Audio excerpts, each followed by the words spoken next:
Fala galera, Tá na Mesa Podcast, tá no ar para mais um episódio imperdível. Eu me chamo Tuane, aqui ao meu lado minha queridíssima amiga Kiane Vives. Oi, gente. E o tema de hoje tá muito bom. Perda gestacional e o processo de cura em Deus. E para isso trouxemos uma convidada muito especial, de uma sensibilidade, de uma fé incrível, que veio compartilhar com a gente a jornada dela nesse tema tão importante de ser debatido, que é a perda gestacional. Ela é pastora da Lagoinha Gold Coast, mulher do pastor Bruno. Seja muito bem-vinda, Isandra Rocha! É uma honra te receber aqui e uma honra poder contar contigo para compartilhar de algo que é tão íntimo, né, e tão profundo, assim. Então, muito obrigada por essa coragem e por essa obediência, né, do Senhor, que a gente sabe que com certeza há um chamado, né, para se falar sobre isso, não é à toa. E tu disse sim pro Senhor e graças a isso a gente tá aqui hoje para falar sobre esse tema tão importante. Exatamente, tem temas que são muito tabus, assim, que as pessoas realmente não querem falar, mas tantas outras precisam ouvir, sabe? Mulheres que estejam passando por isso esse momento, que precisam do teu testemunho, da tua história. E é uma bênção te ter aqui e poder ouvir mais da tua história, da tua jornada. E para começar, Isa, eu queria começar te perguntando um pouco realmente da tua história, assim, né? Como a gente sempre começa, como que começou a tua história com Deus? Tu já é convertida há muitos anos ou faz pouco tempo? Como que é a Vem tua de um lar cristão, tão doce desse jeito. Não, na verdade eu não vim de um lar cristão. A minha família não é. Eu me converti, eu tinha 14 anos, quando eu mudei de cidade. Eu, nasci na Bahia, tudo. E aí, quando eu tinha 13 para 14 anos, a minha mãe se separou do meu pai e ela decidiu, por conta própria, falar, vou para São Paulo. E aí ela tentou tudo e conseguiu. Aí nós fomos para lá, moramos, eu, minha mãe e meu irmão, que eu tenho um irmão mais velho, ele é 1 ano mais velho que eu. E quando nós chegamos lá, nós ficamos na casa de uma tia minha e ela, sim, era cristã. E aí ela começou a me levar para a igreja. E aí era uma igreja nas casas. E aí lá a gente fazia como se fosse um GC nosso aqui, a gente compartilhava da palavra. E encontrei uma moça lá que ela me discipulou. Ela tinha idade para ser a minha mãe, só que ela não tinha filhos, ela não era casada. Então, ela cuidou de mim. Ela me apresentou Jesus. Ela tirava todas as dúvidas que eu tinha. Foi me discipulando, me ensinando. Até eu realmente decidi por Jesus. E aí, quando foi... A gente chegou em janeiro, mais ou menos. E quando foi em outubro do ano que nós chegamos, eu decidi me batizar. Aí eu me batizei e continuei. Desde então, nunca parei. Mas logo em seguida tu conheceu teu marido. Sim, só que aí eu conheci ele em outra igreja. Não foi nessa mesma igreja. Porque como essa era uma igreja nas casas, eu ia nessa igreja que era às segundas. Não era aos domingos os cultos. Então, toda segunda noite, 7 horas da noite, a gente se encontrava na casa do pastor, compartilhávamos da palavra. E aí, aos domingos, a minha tia ia nessa outra comunidade, que era realmente uma igreja, estrutura comum, vamos dizer assim. E lá eu comecei a conhecer pessoas, eu fui conhecer os ministérios, porque eu não tinha noção nenhuma do que era feito uma igreja. Então, lá eu conheci o Ministério de Dança, que foi o primeiro ministério que eu participei. Aí eu fui para o Ministério Infantil, daí eu já estava com 15 anos. Aí eu conheci o Ministério Infantil, fui me aproximando dos jovens, adolescentes, fui participando, fui servindo. E aí a igreja também me acolheu quando eu cheguei, porque eu ia sozinha. Eu saía de casa, pegava ônibus com 15 anos, eu saía para a igreja, participava, culto de sábado, domingo, as células nas quartas, ia em todos. Aí a minha líder de lá, que me acolheu também, a líder dos jovens, me acolheu. Aí ela também foi uma pessoa que caminhou junto comigo, me levava, a gente me discipulou. Sempre na igreja, lá no Brasil tem muito disso, né? Acabou o culto, vamos, sei lá, no Burger King, vamos comer um pastel. Às 11h30 da noite. Tá tudo aberto. E aí minha mãe só deixava eu sair, esse horário, se fosse com ela. Se ela não tivesse, eu não podia sair. E aí, nesse período, eu conheci o Bruno. E aí, a gente começou a conversar, a orar. Quantos anos tu tinha? 15. Nossa. 15 anos. Nessa idade. E quando que vocês começaram a namorar? Com 15 anos. E quando que vocês casaram? Com 20. Ah, tá. Esperaram 5 anos. 5 anos. Só que esse período a gente ficou... Ele falou, eu tô gostando de você. A gente já tava conversando, se olhando. A gente começou a trocar olhares em um acampamento de crianças. Porque eu servia no Kids e ele também. Então, a gente foi servir e cuidar das crianças. E aí, esse jeitinho meio meigo, né? Ninguém imagina, sei lá, a gente se trocou olhares por conta de uma música que ele começou a cantar. E eu cantei em seguida, complementei a música. Só que essa era uma música, era um hip hop cristão. Uma música aleatória, digamos assim. Que ninguém imagina da Isa. Exato. Ele começou a cantar. E aí eu fui e terminei. Aí ele olhou assim pra mim. Como assim? E aí eu sei que foi passando. Depois desse retiro, ele falou, olha, eu tô gostando de você. Você não quer namorar? Eu falei, querer eu quero, mas minha mãe não deixa. Ai, que fofo, gente! E nem os pais dele deixavam. E aí ele falou, então vamos orar. Eu falei, tá bom, vamos orar. Eu tinha, acho que 1 ano de convertido na época. Tava aprendendo ainda muitas coisas, né?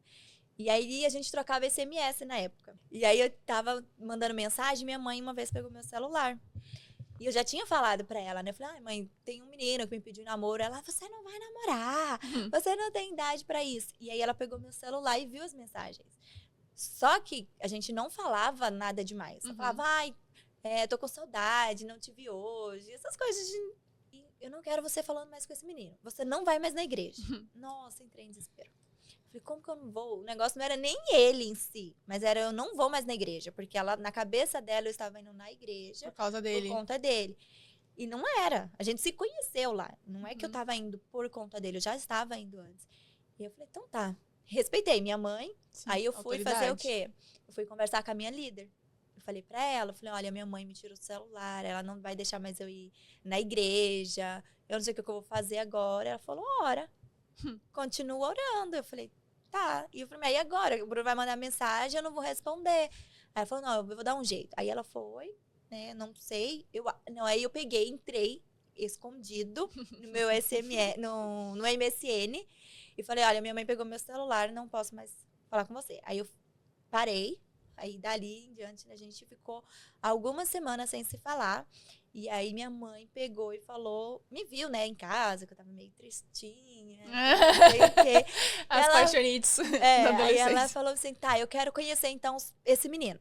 Quero conhecer também os pais dele. E ela foi na igreja, no final do culto. Esse aqui é o Bruno. Aí os pais do Bruno já estavam lá no fundo, esse aqui é os pais dele. E aí eu não sei o que eles ficaram conversando. Eu imagino que eles falam, nossa, eles são muito novos, como vai começar a namorar? Porque os pais do Bruno também não apoiavam 100%. Sim. E eu sei que a gente chegou em casa e falou, tá, você vai namorar. Mas vocês só vão sair com os líderes de vocês. Que eram a minha líder dos ministérios, né? E dos jovens. E aí a gente começou. Só que quando a minha mãe deixou, ela falou pra mim. Ela falou, eu vou deixar você namorar, mas eu quero conhecer ele primeiro. E aí ela me liberou o celular, aí eu peguei e mandei mensagem pra ele. Isso era de noite, ele tava na escola, que ele estudava à noite. Aí eu falei pra ele assim, brincando, né? Eu falei, você quer namorar comigo? Aí ele, como assim? Eu falei, eu tô te pedindo namoro, já que você não me pediu. Coitado, ele tinha pedido no primeiro dia, Isa. Aí ele falou, não, eu não aceito, eu que tenho que pedir, oficialmente. Sim. E aí... Então, a gente começou a namorar, minha mãe deixou, os pais dele permitiram e tal. E como foi até o casamento? Assim, o relacionamento de vocês e até o casamento? Não foi, assim, um relacionamento... Foi assim, foi bom, mas nós éramos 2 crianças. Então, nós tivemos muitos desafios, porque por conta da criação, Sim, 15 anos de idade, né? Sim, muito. Zero maturidade. Zero. Então, a gente teve muitos conflitos, a gente conversava, muitas vezes, mas a gente sempre falava, a gente vai namorar pra casar. E quando nós começamos a namorar, o meu sogro falou assim, antes da gente começar a namorar, que meu sogro deu um presente pra ele. Falou assim, ó, eu vou te dar esse presente, mas você não namora. Parece que ele já tava prevendo ali alguma coisa. Mas o presente que o meu sogro deu pro Bruno foi um intercâmbio. Aí ele com 4 meses que a gente estava junto, a gente começou a namorar em abril. Quando foi, acho que em agosto, acho que foi em agosto, ele foi fazer um intercâmbio. Então, a gente ficou 10 meses separadas. E aí, ele estava nos Estados Unidos, eu estava no Brasil. A gente não falava muito, porque ele foi lá para aprender inglês. E a escola, a família que ele estava, não... Falava, ó, se você continuar falando com essa família... Sim. E era também difícil, você não vai aprender inglês. Então, ele conversava, acho que uma vez por semana com os pais dele. Era naquela época que tinha que comprar o cartãozinho, pagar... Telefone. Skype, era nessa época. Sim. Aí, a gente ficou falando por e-mail. E aí, depois que ele voltou, a gente voltou ao relacionamento. A gente já estava um pouco mais velho. Estava com 17 anos, ele com 18. Aí, a gente retornou o relacionamento. Quando a gente voltou, ele foi conversar com os pais dele. Como a gente era muito novo, os pais dele, nossa, mas como vocês vão casar? Vocês são muito novos, não tem nada, vocês nem trabalho direito vocês têm, estão fazendo faculdade, ainda tem um caminho muito grande pela frente. Mas foi a mesma coisa que aconteceu quando a gente começou a namorar. Não queria, né? Não queria, mas mesmo assim, apoiaram. Foi apoiado. E aí... Não, desculpa, pode não, continuar. e aí depois passou algum tempo, aí eu falei, já que a gente vai casar, eu vou procurar meu vestido. Agora eu vou agilizar o processo, oxe. E a gente, foi muito doido, porque a gente marcou a data do nosso casamento, eu olhando o vestido. Nossa. A gente não tinha data, assim. Sim. E aí eu fui por curiosidade, eu falei, eu vou ver, deixa eu ver qual tipo de vestido que eu vou querer usar. E eu só passei assim na frente da loja, entrei. Eu falei, olha, me deu um desconto. Mas só tem essa data aqui, ó, Bruno, dia 25 de... E eu falei, tem essa data aqui, eu tenho... esse vestido eu gostei e ela me deu esse desconto. Ganhei um monte de coisa. Vendedor, né? E a gente não tinha data, nada. Aí eu, moça, me dá aqui qualquer data que a gente marca. E se chegar lá, vocês podem remarcar sem custo nenhum. Aí eu falei, tem certeza, moça? Ela tem. Aí eu liguei pra ele de novo. Ela falou que eu posso agendar aqui qualquer data e depois remarcar. Aí ele... deixa eu conversar com os meus pais. Aí desligou, falou com os pais. Tá bom, agenda, pode agendar aí. Aí eu agendei dia 6 de agosto. E aí a gente casou dia 6 de agosto. E foi isso mesmo. Coisa eu que agendei meu casamento. Tu falou no início ali que vocês trabalhavam com crianças e foi assim que vocês se conheceram, né? Eu imagino que como jovens casados, vocês já tenham planejado filhos. O filho já estava no planejamento né? Próximo. Desde o começo. Assim. Desde o começo. E aí, vocês começaram a tentar desde o início? Vocês se precaveram no início? Esperaram? Como é que foi esse processo? Como a gente casou muito novo, o Bruno, ele falava assim, a gente vai esperar um pouco pra gente começar a ter filhos. Tentar ter filhos. E eu sempre tive dificuldade para tomar anticoncepcional. Então, eu passava muito mal. Fiz 3 testes com anticoncepcional e nunca deu certo. Então, prevenção nesse sentido, a gente não tinha. A gente tinha outros tipos de prevenção, mas não esse. E aí, a gente conversava sobre, né? Eu sempre fui apaixonada por criança. Eu fui fazer minha faculdade, que é pedagogia, por conta da igreja e porque eu me apaixonei. E aí, nessa época, eu pegava e falava pra ele. Eu falei, eu quero ter filhos. Quantos filhos a gente vai ter? A gente conversava sobre isso. E eu sempre falava 3. Aí era engraçado que eu falava 3, 4, ele falava 1. Máximo 2. Aí eu Sei falei, bem como é isso. Aí eu falava, não, 2. 2 é pouco. Eu acho que 3 no mínimo. 4. Eu sempre falava 4.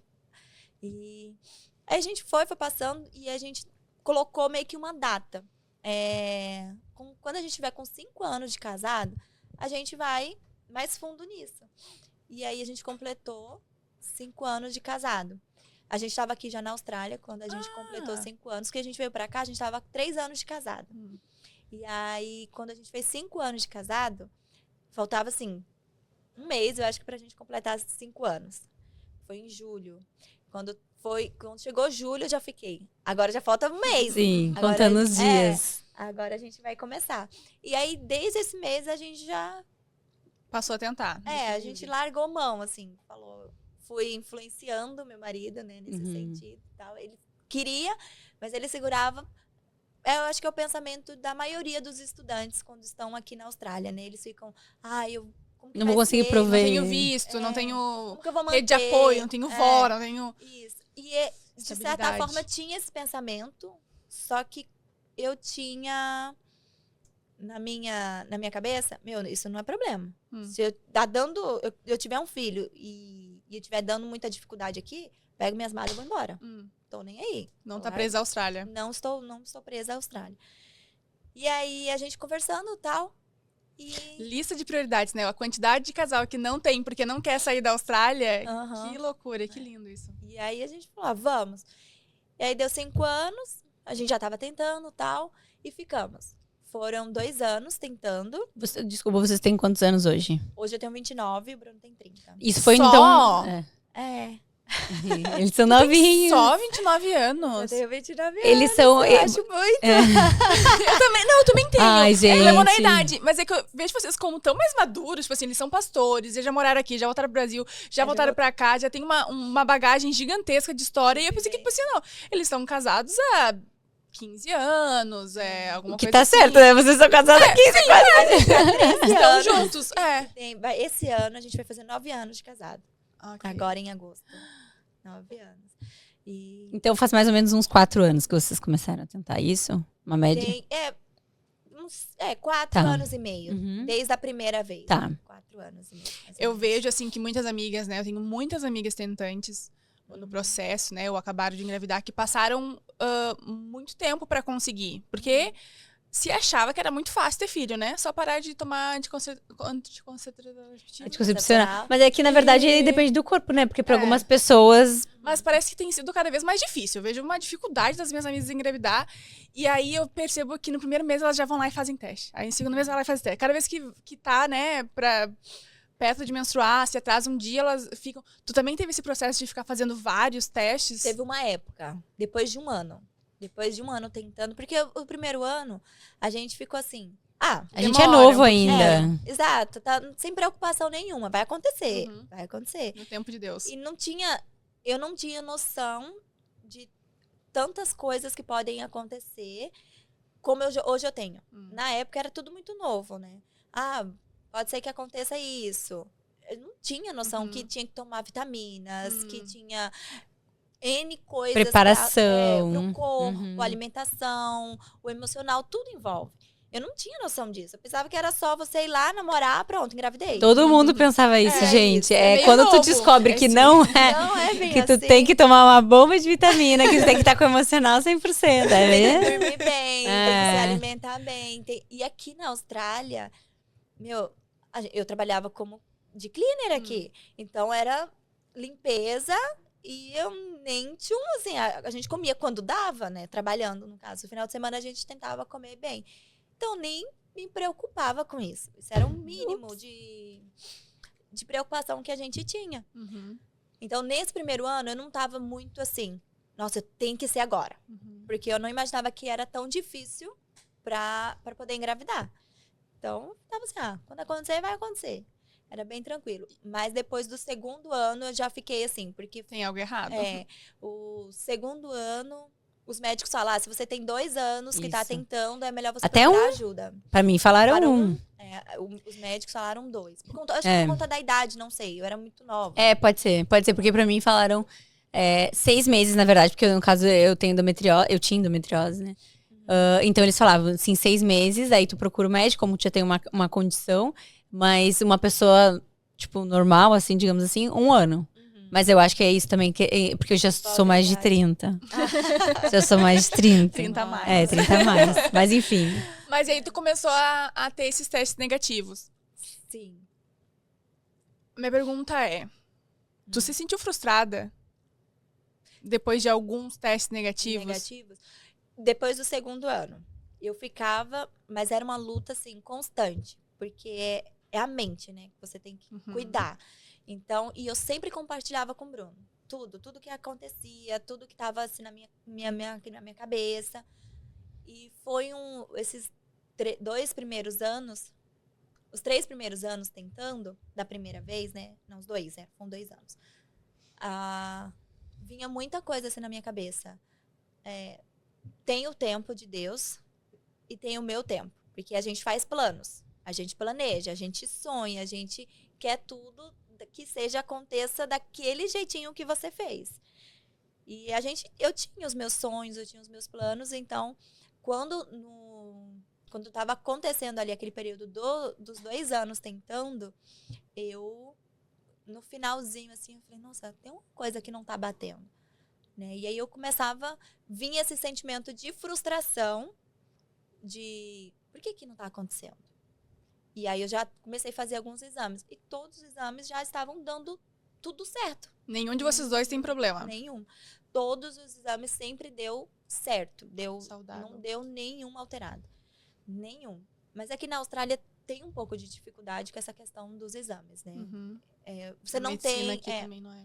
Você não tem acesso aos resultados, fica tudo com o médico. E aí, depois de 1 ano, que eu vim descobrir que se eu pedisse os resultados, eles podiam entregar. Mas eu não sabia disso. Essa informação não é passada. Então, mas aí o que os médicos te falaram? Porque vocês já estavam 3 anos tentando, 2 anos tentando, né? Qual a explicação que a medicina dá pra isso? Não tem. Não tem. Não tem. Não tem. Eles falam, você tem que tentar. Ficar tentando. Então tá. Eu acho... Isso meu marido sim. gostava, né? Essa parte não era nenhum... Em nenhum momento te ofereceram pra fazer FIV por tu ser nova? Não. Tá. Eles nunca falaram nada disso. Tá. Por tu ser saudável e nova, tem tempo pra tentar ainda. Porque eu achei que, na verdade, era o contrário. Porque na minha cabeça, eles tendem a querer te empurrar pra ganhar dinheiro, né? De certa forma, os médicos todos ganham dinheiro quando alguém faz fertilização. Então, eles tendem a te dizer, tá, não... Porque pra mim foi muito assim, na primeira a mulher já falou, olha, tem que fazer FIV, tem que fazer FIV. Então, me empurraram muito. Eu achei que pudesse ser com várias pessoas, mas então, porque por ser nova e saudável, tava tudo tranquilo. Ótimo. Eles nunca falaram sobre, nem falaram assim, você não quer tentar? Não, Sim. nem me explicaram o que seria isso. Porque Entendi. na época tava começando esses processos. Mas não. E eles só falaram, você tem que tentar, você é nova, vai acontecer quando você menos esperar. E entra aquela frase, né? Que é uma frase que quem está tentando não gosta muito de ouvir. Que é assim, quando você parar de pensar, vai acontecer. Ai, menina! Tá, aí eu voltava, né? Eu não voltava pra pessoa, mas eu falava, tá, você quer o visto, então para de pensar que você vai conseguir o visto. Não, como... Gente, não tem como tu parar de pensar uma coisa que tu quer, porque é cíclico, né? A mulher, ela menstrua, ela tem um período fértil e, consequentemente, depois vai vir um resultado. Não tem como tu não pensar. Não, nem todo mês você vai pensar Todo mês nisso. tu vai pensar. Uhum. E pras tentantes, aí depois, né, que eu entrei nesses... Antes eu não fazia parte desse grupo. E aí eu comecei a entrar nesse grupo das tentantes. Que é um mundo, assim, que você nem imagina gigantesco. que existe. Eu não sabia disso. Eu não sabia nem que tinha essa palavra, tentantes. Esse grupo de mulheres que são tentantes. E aí eu fui, né, entrar nesse meio, pesquisar, ir atrás, ver como que é a vida delas. Algumas que conseguiram, outras que ainda estão tentando. Eu falei, gente, que mundo é esse? E como que essas... então é simples assim, para de pensar que você vai engravidar. Não é assim. Porque você não engravida pelo cérebro. Você não engravida pelos seus pensamentos. Né? Você tem que cuidar do seu emocional, que daí é totalmente diferente. Mas se você não para, se você tem um sonho, se você tem um desejo de conquistar alguma coisa, sei lá, você quer ser médico. Eu vou parar de estudar. Se você tá querendo ser médico, você vai estudar. E você vai fazer aquele vestibular para você entrar na faculdade. Eu vou parar de estudar, vou parar de pensar que eu vou conseguir. É assim? Não é. E aí, em algum momento, porque nessa época, tu congregava aqui na Lagoinha Sydney, né? Tu e o Bruno. Agora vocês estão na de Gold Coast, mas assim, foi bem uma época que deu um boom de grávidas. Eu acho que era uma grávida por metro quadrado aqui na igreja. Sim. Isso te atingia? Não.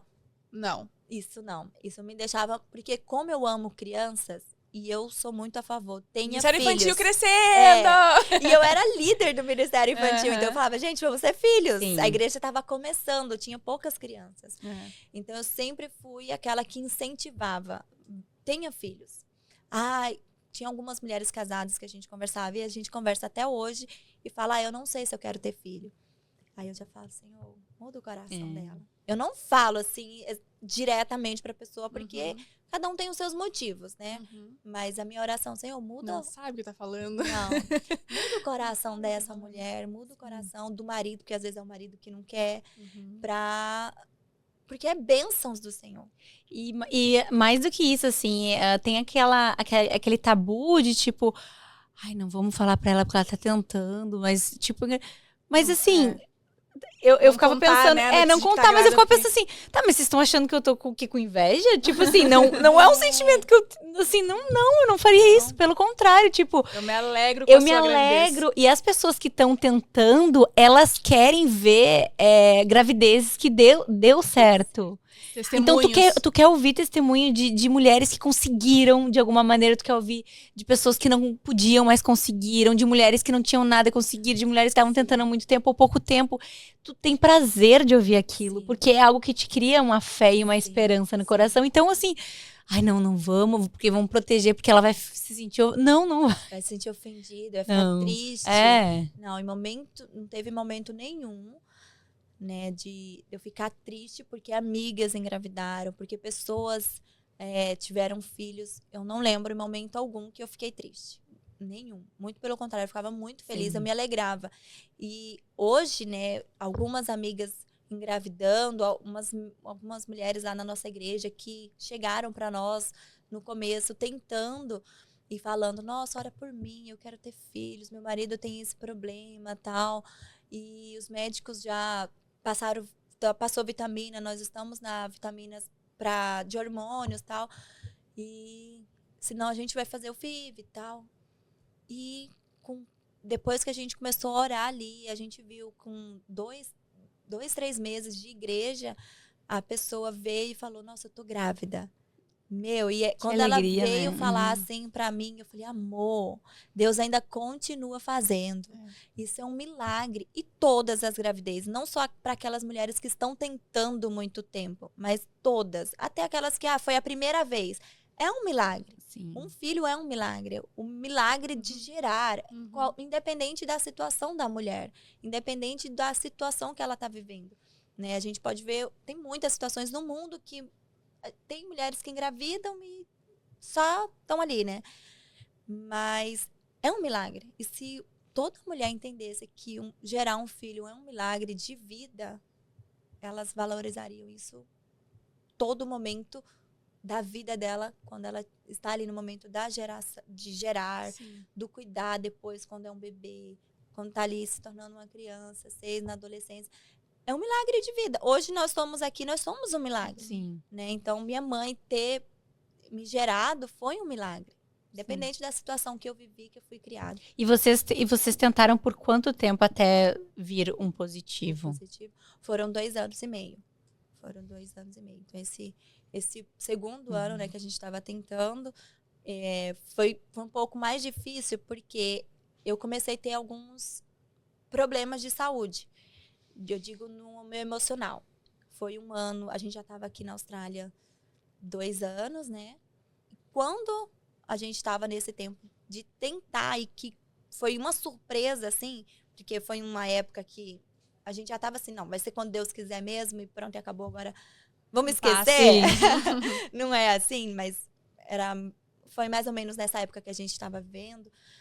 E a gente já estava servindo, assim, 100%. O Bruno já estava 100% na igreja, estava trabalhando alguns dias para a igreja. Eu estava servindo, já estava fazendo a faculdade, que é o VET, né, de childcare aqui. Estava trabalhando, fazendo estágio, então estava a vida normal. E aí, quando veio esse positivo, foi uma surpresa para nós. A gente não esperava. Mas já estava acontecendo muitas coisas em mim. Então, quando veio, foi assim... e agora? E veio numa época que tu falou junto com uma amiga tua que também descobriu, né? Sim.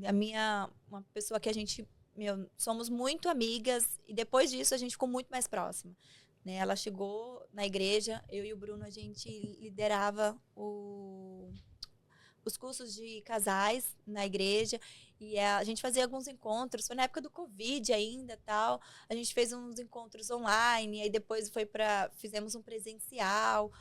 E eles começaram a participar desses grupos. E aí a gente começou, tá, legal, vamos se aproximar. Aí a gente começou a caminhar junto, a andar junto. Eles moravam muito longe e nós, eu e o Bruno, né, também morávamos longe. Então a gente começou a criar uma amizade. E nesta época que a gente descobriu, né, o positivo, essa minha amiga, ela descobriu primeiro. Ela tava passando mal, e aí o marido dela, vem aqui em casa, já não tá bem, ela tá meio assim, não sei o que tá acontecendo. E aí o Bruno, vamos. Eu falei, amor, vamos fazer a Temac lá. Daí a gente fez o Temac, e ela falou, olha, eu vou fazer um teste. Porque a gente já tava discutindo, será que você não tá grávida? Será que não é isso e tal? E ela tinha começado, foi a primeira tentativa dela. Ela tomava remédio, foi o primeiro mês que ela ficou sem tomar o remédio. E aí eles tiveram relação lá no período fértil, e aí ela falou, vou fazer o teste, eu tenho um aqui em casa. Aí foi e fez. Quando ela saiu do banheiro, ela ficou assim, já chorando, já saiu, é a Jéssica, né? Ela já saiu assim, vai, eu tô grávida! E a gente, o marido dela tava sentado no sofá, deu um pulo assim, quê? Eu tô grávida, eu não acredito, com o teste assim. Eu tô grávida! E agora, o que a gente vai fazer aqui na Austrália? Nossa.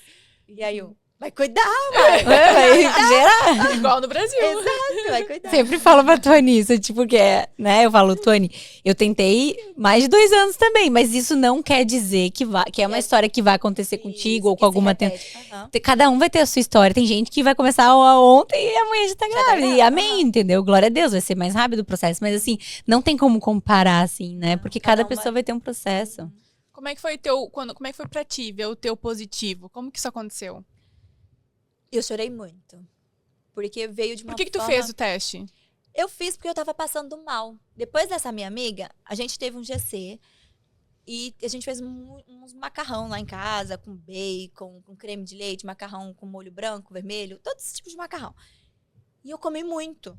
E eu não sou muito de comer muito macarrão. E eu estava já suspeitando, como a gente estava tentando, então eu estava tentando comer saudável, né? É aquele negócio, a gente fica um mês, aí daqui a pouco para, fica. E naquela semana eu tava assim, comi muito. E eu falei, gente, eu comi muito e eu não sabia de nada. E eu falei, nossa, eu acho que eu tô passando mal. Eu acho que é o glúten, ou deve ser a lactose. E aí eu comecei a vomitar, vomitar, e mal, mole, com o corpo como se eu estivesse doente mesmo. Aí eu fui pesquisar, e batia certinho os sintomas de quem tem alergia à lactose.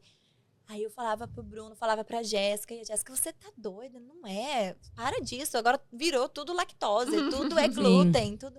Eu falei, não, amiga, eu acho que é. Aí passou, aí a gente descobriu dela, e na semana seguinte, eu não consegui trabalhar, não consegui acordar, tava mole, fraca. E eu tava lá arrumando meu quarto, trocando mensagem com ela, né? Porque ela tava indo nos médicos e tal, e a gente tava compartilhando tudo. Aí eu falei, cara, será? Será que eu tô grávida? Não. E eu sempre tive testes de gravidez em casa, né? Uma tentante tem que ter um teste. E eu falei, tá, eu vou fazer.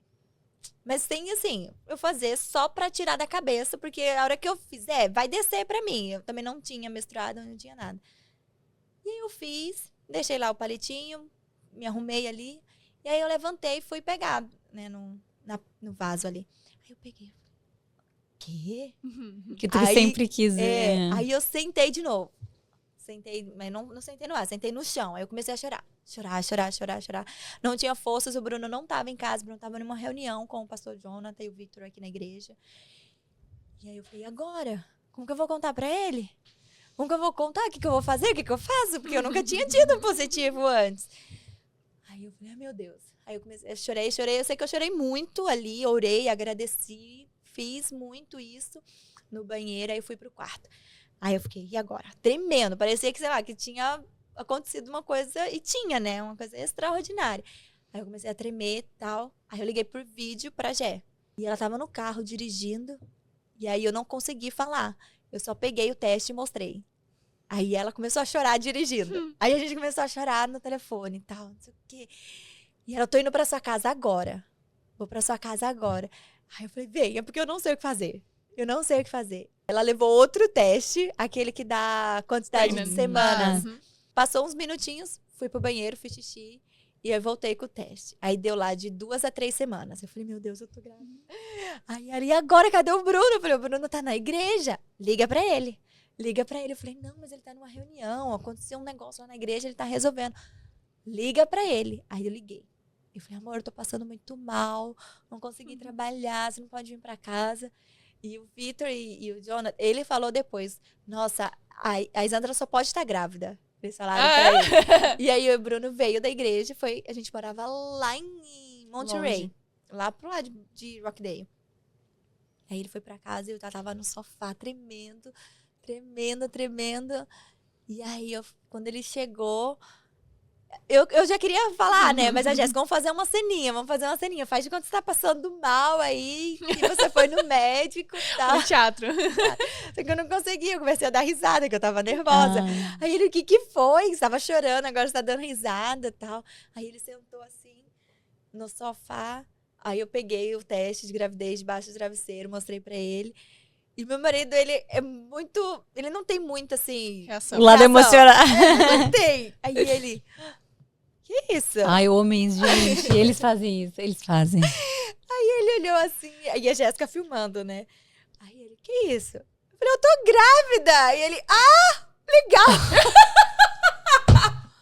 Pô, Bruno! Legal. Eu falei, amor, você vai ser pai. E ele, legal! Nossa, ai, gente. Ai, meu Deus, gente. A gente não esperava, assim, né? A gente tava tentando, a gente esperava, mas não naquela semana que eu tava passando mal. Sim.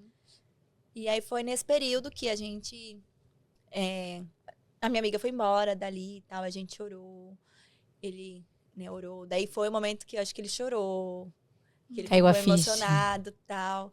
Ele falou, vamos marcar agora, vamos fazer os exames. E como que foi esse processo da tua gravidez? Quando a gente começou a fazer os exames, eu comecei a passar mal, assim, de uma forma que eu não conseguia levantar da cama.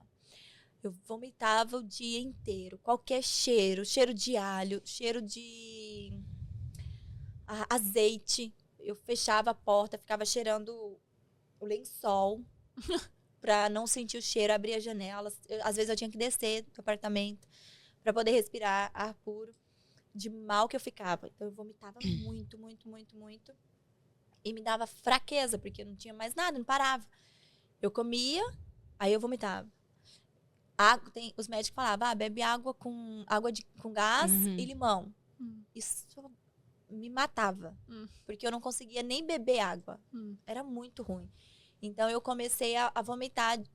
Fiquei acho que umas 2 semanas, assim, vomitando muito. E... Vocês anunciaram pra família, pros amigos? Não. Não, a gente ficou guardado. A gente guardou. A única das pessoas que sabiam era essa minha amiga, né? Os nossos amigos, nossos pastores, que eram o Jonathan, a Mari, o Vitor e a Isa. E acho que só. E tinha 2 amigas em comum.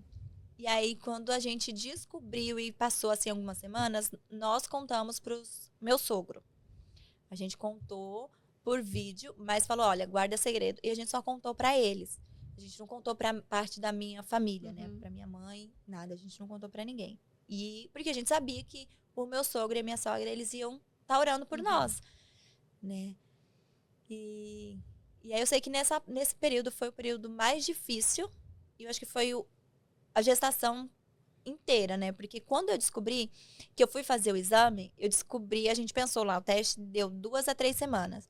Só que quando eu fui fazer aquele teste de dating scan. Isso, de data, né? De data, eu descobri que eu tava já de 5 semanas. Então já tava grávida já há muito tempo. E eu não sabia. Só que aí deu 7 semanas lá naquela contagem. Então isso é uma coisa que eu não entendo direito exatamente, porque os médicos... Eu não encontrei um médico bom.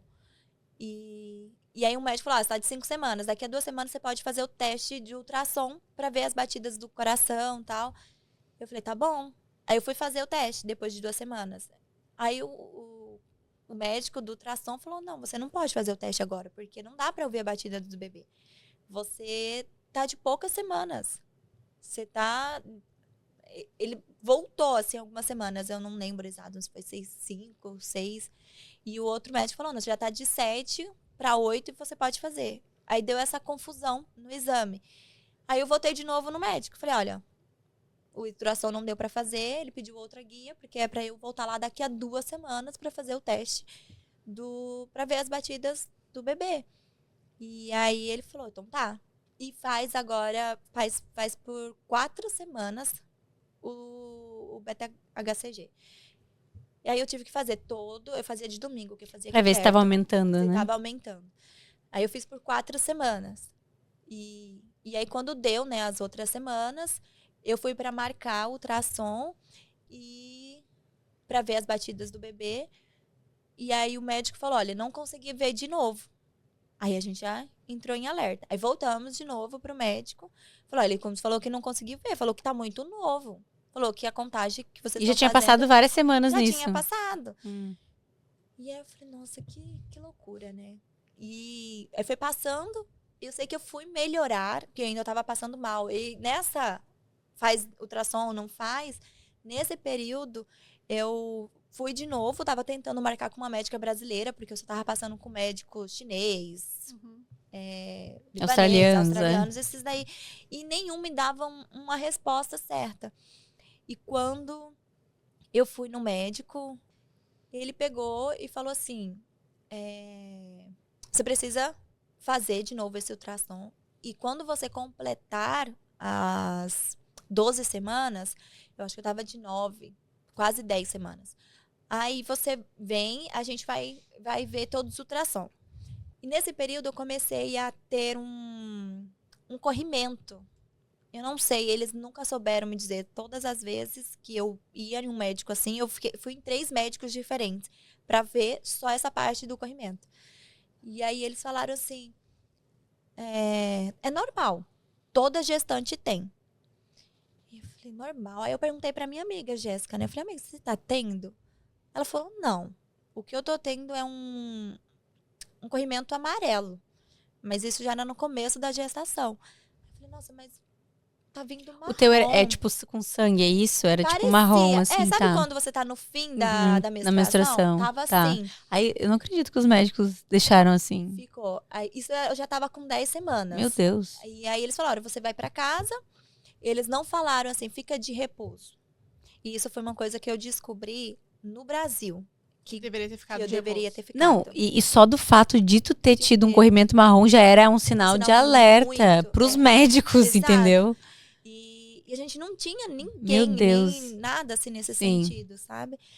E aí nós fomos pra fazer, né? Esperar o tempo de fazer os ultrassons, porque não podia fazer. E aqui você não pode procurar um ginecologista, por exemplo. Você tem que ter um encaminhamento.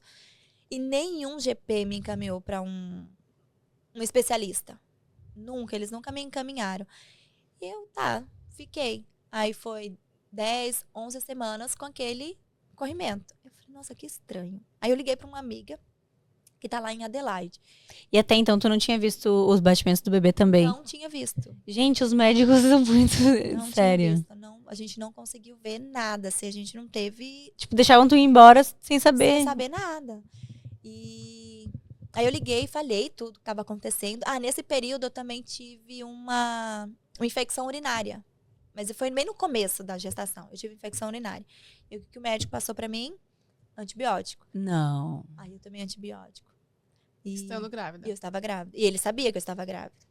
Que negligência, gente. Sim. Chocada. E aí eu descobri tudo isso no Brasil, que agora, né, que a gente estava, porque eu passei com uma especialista em fertilidade, e aí eu contei essa história pra ela, ela ficou chocada. Ela falou, se você entrasse Sim, negligência processo, total.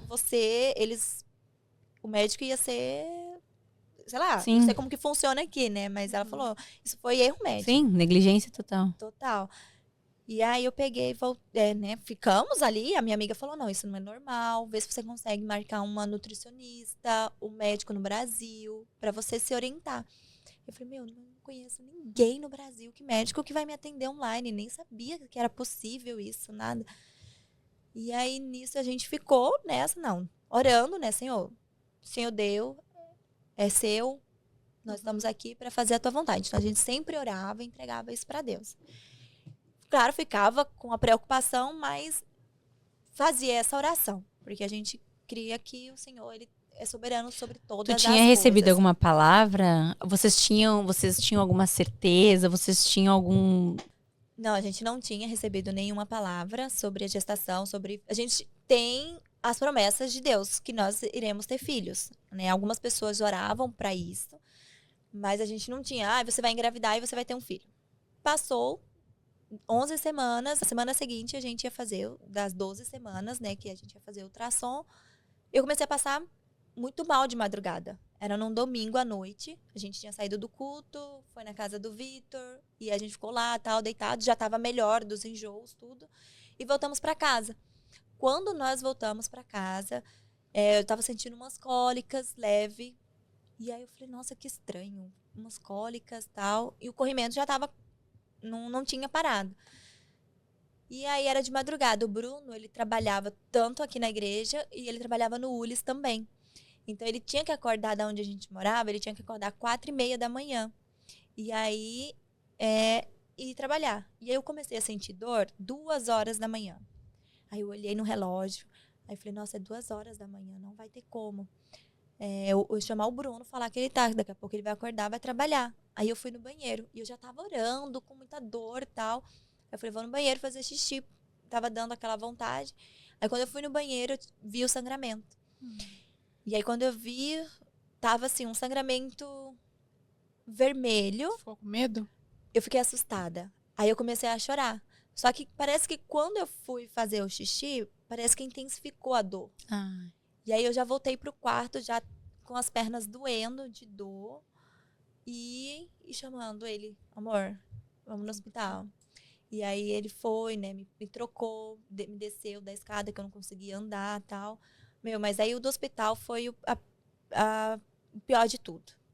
Porque chegou no hospital, aqui nós temos o convênio, né? E mesmo assim, eles pedem pra gente pagar pra daí o BUPA reembolsar. Aí a gente De chegou... emergência é o quê? 400, 500 dólares, né? 600 a gente tinha que pagar. E a gente não tinha dinheiro. A gente não tinha dinheiro.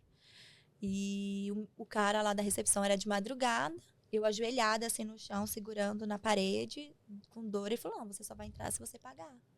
Ai, gente. E aí ele, mas a minha esposa tá grávida. Aí eu sei que eu comecei a gritar, porque eu não tava mais aguentando. Aí eu acho que ele viu que tava gritando ali, falou, não, então entra. Aí o Bruno teve que assinar um papel lá, não sei o que era, pra, tipo, pro BUPA pagar tudo. E aí foi a pior de tudo. Porque nós chegamos lá, não foi um médico que me atendeu, foi um enfermeiro. E ele me deixou lá sentindo dor, na maca, sangrando. E aí teve até um momento, ele me deu uma injeção, ele falou o que era, mas a gente não lembra o que é. A gente entendeu que fosse morfina. Morfina, pode ser. E que era muita dor. E aí ele me aplicou 2, 3 vezes. E grávida pode tomar esse remédio? Pode. Pode. Com doses baixas. Doses baixas. E aí, mas era assim, era 5 minutos depois que ele aplicava, 5, 10 minutos eu já estava gritando de dor. Muita dor. E aí teve um momento que ele veio aplicar, acho que a 3ª vez, ele pegou e falou assim, ó, você pode gritar, você não pode parar de gritar, porque tem pessoas do lado. Falou assim pra mim. Falou assim, aí eu olhei assim pro Bruno, eu falei, eu não aguento, me tira daqui, eu só falava isso. Me tira daqui, eu quero sair daqui, tá doendo. Era dor na muito. barriga? Tu sentiu? Era uma Mano, cólica, assim? Intensa, assim, eu nunca tinha sentido isso na minha vida. Eu não tive um filho, né, então eu não sei a dor de um parto. Mas pelo que as mulheres contam, eu falo, cara, parecia que eu tava tendo realmente um filho ali. E aí, depois de muito tempo, a médica chegou. Aí ela chegou, olha, eu vou fazer um ultrassom pra ver como que tá, você tá grávida, de quantas semanas você tá. Assim, como se parece que eu tinha acabado de chegar. E eu já tava lá um tempão. Eu cheguei, eu acho que era umas 3 horas da manhã, ela foi me atender 5, quase 6 horas da manhã. Acho que era umas 5 e pouco. E aí ela fez o ultrassom, ela falou, eu não consegui ver direito, eu vou ter que pegar outra máquina. Aí ela foi lá, não sei aonde, aí voltou, aí eu não consegui pegar outra máquina. Mas eu tenho uma notícia pra dizer, né? E não é muito boa. Eu sei que vocês estavam esperando e tal, mas você teve um aborto. E claro que eu tava tendo um aborto, né? Isso já era óbvio, a gente já tava sabendo que era isso. E aí, isso é uma coisa que a gente não sabe o que foi que aconteceu pra isso acontecer, né? Eles não deram um diagnóstico, mas no momento em que eu tava lá na maca, que ela fez ultrassom, ela já provavelmente já tinha visto tudo e não falou de imediato. Ela falou assim, agora eu vou fazer um procedimento. A gente não sabe qual que foi, porque dizem que curetagem, a curetagem ali é como se fosse uma cirurgia, né? E ela não fez isso, ela fez na hora ali, sem anestesia, sem nada. Ela só... É como se fosse fazer um Papa Nicolau, que daí abre e puxa. Na hora que ela fez, assim, a abertura, eu senti como se fosse um alívio no meu corpo inteiro. E aí, quando ela puxou, que eu vi que ela puxou alguma coisa, eu senti saindo, assim. Eu fiquei mole, assim, na cama. Fiquei mole. Mole. O Bruno tava contigo nesse... O Bruno tava comigo, segurando a minha mão. E eu tava chorando muito, muito, muito. Eu acho que foi a pior sensação da minha vida, né? Foi a pior parte que eu já vivi na minha vida inteira. Mas a dor saiu junto. Aí eu não senti mais dor. Não senti mais dor. Eu ficava... Vocês chegaram a ver o que ela tirou? Não. Eu tava deitada, na maca fica um plástico, né? Um papel, alguma coisa assim. Aí eles, depois que ela fez essa cirurgia, ela falou, eu sinto muito. Aí o Bruno tava segurando a minha mão.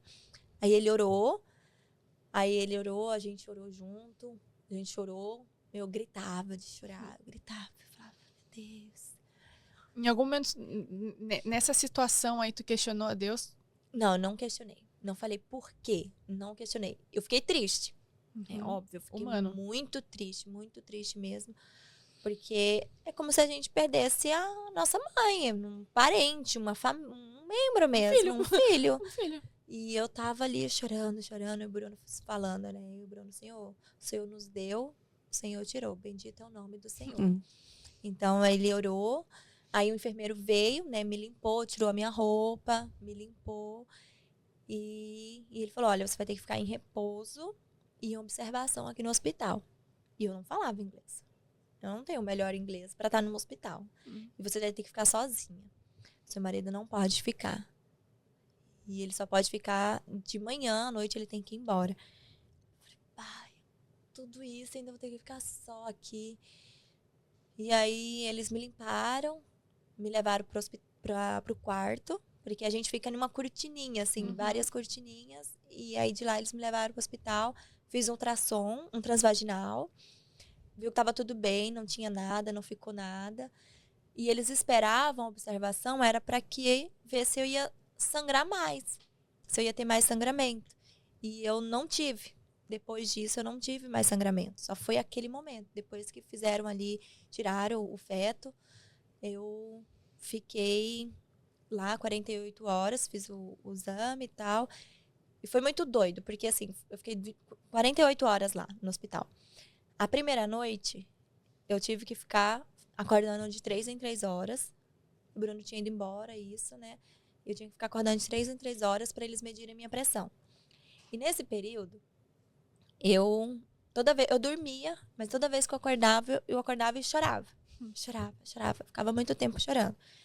E tinha 2 enfermeiras. Uma que era um amor, que foi, eu acho que me acompanhou na troca de turno. Ela que viu, né, lá que eu tinha perdido e tal. E ela teve muita misericórdia. Acho que ela foi teve muita compaixão. Empatia, teve comigo. empatia. Então ela ia lá, perguntava, você tá bem? Tá precisando de alguma coisa? E eu, tô bem. Não, tô bem. E a outra já era assim, levanta que você tem que medir a sua pressão. Aí me dava água, porque se você não tem água no corpo, você perde, sei lá, acho que os batimentos, sei lá. Sim. E nos períodos que tu ficava sozinha, tu tinha conversa com Deus, assim? Naquele momento, a única coisa que eu conseguia fazer era chorar. Eu só falava, Senhor, não deixa eu perder a minha fé. Não quero perder minha fé. Era a única coisa que eu pedia para Deus. Mas só chorava. Chorava, chorava, chorava. E a Bíblia diz, né, que quando nós não temos palavras, as nossas lágrimas e o Espírito Santo que vai interceder por nós. Então, era isso que vinha na minha cabeça. Eu falei, eu não consigo orar, eu não consigo falar em palavras, mas tá aqui as minhas lágrimas, recebe, o Senhor tá vendo, o Senhor vê isso aqui. Eu tô só num país, eu não sei falar essa língua, eu não sei perguntar para eles o que aconteceu. E o meu questionamento era, o que aconteceu? Para eu poder cuidar na próxima vez. E eu não tive essa resposta. Até hoje eu não tenho essa resposta. E quando, nesses momentos, né, de acordar, teve um momento lá que eu estava sozinha. E a enfermeira veio, deixa eu medir sua pressão. Ela saiu. E aí eu falei, comecei a chorar. Falei, Deus, dói muito. Dói muito. Me ajuda, dói muito. Eu não sei como que eu vou vencer isso. E aí eu fechei os meus olhos. Aí no momento em que eu abri, o hospital, ele era todo azul. As paredes, sabe quando é uma parte bege e a parte de baixo azul? E tinha uma cortina do meu lado direito, azul, e do lado de cá só a parede e o banheiro. Não tinha mais nada, que era até onde o Bruno ficava comigo durante o dia. E na hora que, de madrugada, eu tava lá orando não, chorando. Aí quando eu abri os olhos, tava tudo branco. Tudo assim, tudo branco. E aí eu olhei, aí eu chorava. E aí eu escutei uma voz, assim, se Jesus estivesse ali no quarto junto comigo, presente, vivo ali mesmo. E ele falando, filha, eu estou contigo. Você vai vencer. Eu estou sentindo o que você está sentindo. Porque a minha dor era, cara, tá doendo muito. Eu não sei como que eu vou vencer isso. Eu não sei. É uma coisa assim que eu não sei explicar. E aí, quando Jesus, né, ali, parecia que era físico mesmo, sabe? Real. É uma cena assim que eu falo, é uma cena que eu nunca vou esquecer na minha vida. E ele falando, filha, foi a primeira coisa que ele falou, eu estou contigo. E eu estou sentindo o que você está sentindo. E aí eu chorei. E a enfermeira até foi lá no quarto, porque eu chorava de gritar, assim, né? Um choro mesmo, meu. E aí ela falou, você tá bem? Tá sentindo alguma coisa? Alguma dor e tal? Eu falei, não. Aí eu chorava. Aí ela ficou lá, batendo assim nas minhas costas. E ela sem entender nada, né? E aí eu sei que eu peguei num sono. Aí eu só fui acordar com elas me acordando de novo pra fazer medir a pressão. E aí foi quando o Bruno chegou. Aí quando o Bruno chegou, ele deitou, ele segurou na minha mão. Ele ficou quieto, ele não falava muito, mas ele estava presente. Sim. Tu acha que foi a partir dali que começou, então, a tua cura emocional, assim? Foi ali. E teve esse período do hospital que a gente chegou em casa, pra mim foi um baque também, porque tinham algumas coisas já que a gente tinha. Tinha um ursinho que a gente tinha comprado. Tinha roupinhas que a gente tinha comprado. Então, a gente chegou em casa e aí eu fui ver o sapatinho que eu tinha comprado para mostrar para o meu sogro, né? Dizer, olha aqui, a gente tá grávida. Aí a gente pegou a caixinha. Eu falei, ai, Deus. E agora? Então, foi muito difícil. Foi a fase mais difícil que a gente passou. Mas, em momento algum, eu cheguei, questionei a Deus. Falei, e eu não me permitia fazer isso. Porque vinha pensamentos, mas eu não me permitia fazer esse tipo de questionamento. Mas por que eu? Tem tantas mulheres e por que eu? Nunca fiz esse tipo de questionamento. E medo de engravidar de novo, tu sentiu? Não. Também não? Não. Quando o médico falou, eles dão 4 semanas. Quando os médicos falaram assim, vocês podem voltar? A gente pensou 2 vezes. Falou, vamos. Estamos aqui para isso. E o que tu diria, Isa, hoje, assim, para mulheres que passaram pela mesma situação que tu? Porque hoje, aparentemente, assim, né, não te conheço profundamente, mas só de te olhar dá pra ver que tu fala desse assunto com uma leveza. Então, né, eu creio que Deus realmente tá te curando nessa área e que hoje tu pode auxiliar outras mulheres nesse processo. O que tu diria para mulheres que passaram ou estão passando por essa situação, pelo aborto, pela perda gestacional? Eu digo para as pessoas que estão do lado dela, na verdade. Porque para a mulher em si, não tem palavras que a gente possa dizer e vai consolar. Mas eu digo para quem tá do lado dela. Rede de apoio. Só escute. Escute, porque quando você sai disso, você só quer chorar. E o choro, ele consola. Né? A Bíblia diz que a gente tem que ter o tempo do luto. E tem o tempo para todas as coisas. Então, a gente passou por esse período. E ter o meu marido ali do meu lado, e a gente deitava na cama e a gente chorava junto, eu acho que esse foi o maior consolo que teve. Não foi palavra. Ninguém chegou assim e falou, olha, né, Deus tá com você, Deus vai curar, Deus vai te dar outro filho. Nunca. E eu acho que não é isso que a gente quer ouvir num momento como esse. A gente não quer ouvir, você vai engravidar de novo. Pensa pelo lado positivo. Não tem lado positivo. Sim. Sabe? Não tem Alguém isso. sempre tenta consolar desse jeito. Então, eu acho que é você chorar junto e você tá junto. E não ter medo de tocar nesse assunto. Choram. Uhum. Você não ter medo de tocar nesse assunto. Porque eu acho que é o que cura. E às vezes até quem perde, né? Algumas amigas próximas que perderam, elas não gostavam de falar. E a gente respeita. Mas quando eu perdi, eu tive 2 amigas que foram maravilhosas, que eu não conseguia orar. Né? Por 2 semanas eu não conseguia orar, não conseguia verbalizar, vamos dizer assim, falar. E elas mandavam áudio pra mim. Ela falava, você talvez não consiga, mas eu consigo. E eu vou te mandar esse áudio. E elas oravam, mandou um áudio maravilhoso de 10 minutos orando por mim. E eu ouvi aquele áudio. Eu falava, Deus. Aqueles amigos chegando no telhado de Jesus, né? Abrindo pra que... Me carregando, sabe? Conforto. Então é isso. Aí você, você não vai conseguir orar, então eu vou orar por você. Isa, a gente passaria o dia inteiro aqui, mas eu sei que daria um episódio muito incrível, maior ainda do que já foi. Faria mais 2 ou 3 episódios. Mas a gente, né, infelizmente está chegando ao fim. Mas como tu falou, tem pessoas que precisam dessa oração e talvez hoje não consigam orar.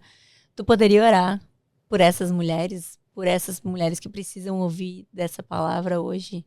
Aqui, sim. Quem tá ouvindo o podcast, se tem alguém passando por essa situação. Sim. O maior prazer. O maior prazer, né? Para o Senhor fortalecer. E aumentar a fé. E é uma coisa, né, que a Tuane falou agora sobre se alegrar. E é isso que o Senhor ministrou no meu coração. Porque às vezes quando a gente perde, eu não fiquei assim. Mas pode ser que tenha mulheres, e mulheres podem ficar tristes porque outras conseguiram e ela não. Mas o Senhor, Ele se alegra. E nós que estamos aqui, nós somos cristãos, nós temos que nos alegrar com essas mulheres que estão conquistando, estão tendo aquilo.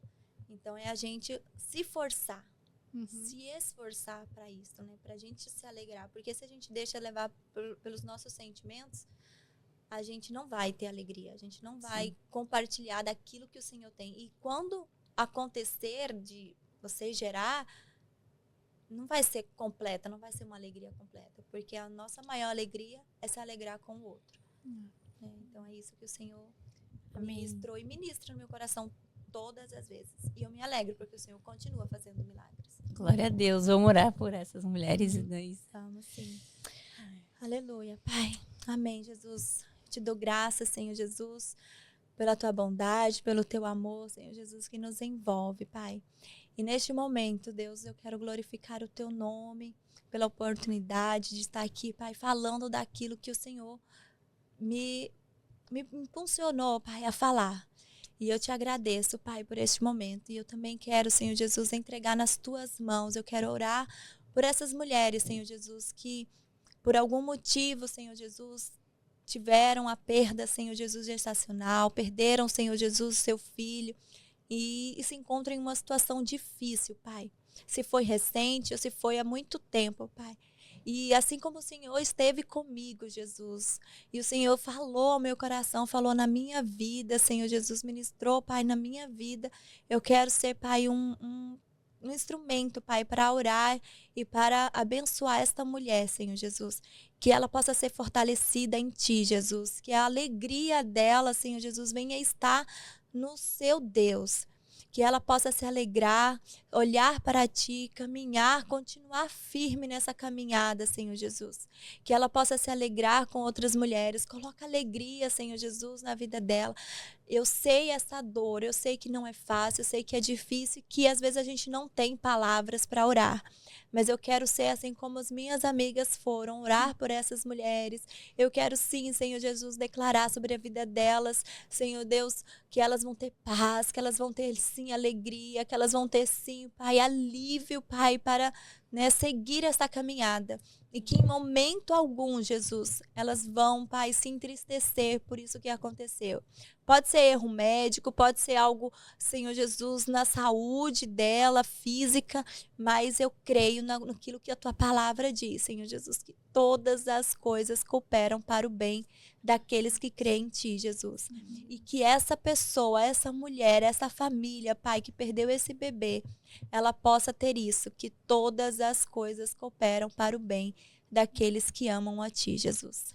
Eu te agradeço, Pai, abençoa essa mulher, Deus, em nome de Jesus. Amém, amém. Isa, muito, muito, muito obrigada por abrir o teu coração, abrir essa história, né, esse testemunho que é tão íntimo e por nos inspirar, né, a manter os nossos olhos fitos ao Senhor. Ele é a nossa fonte de alegria, ainda que os nossos sonhos não sejam realizados, né, o Senhor, ele é o nosso maior presente, o nosso maior bem. Sim. Então eu termino esse episódio assim com essa inspiração de ver que o teu amor por Deus não tá na espera de um filho, mas tá em quem ele é, independente de vocês poderem ou não, né? Eu creio, a gente, como cristão, a gente precisa crer, né? E ter fé que o Senhor vai fazer a boa e perfeita vontade dele. Eu creio que é a vontade dele de que vocês tenham família, mas enquanto isso não acontece, os olhos permanecem fitos no Senhor.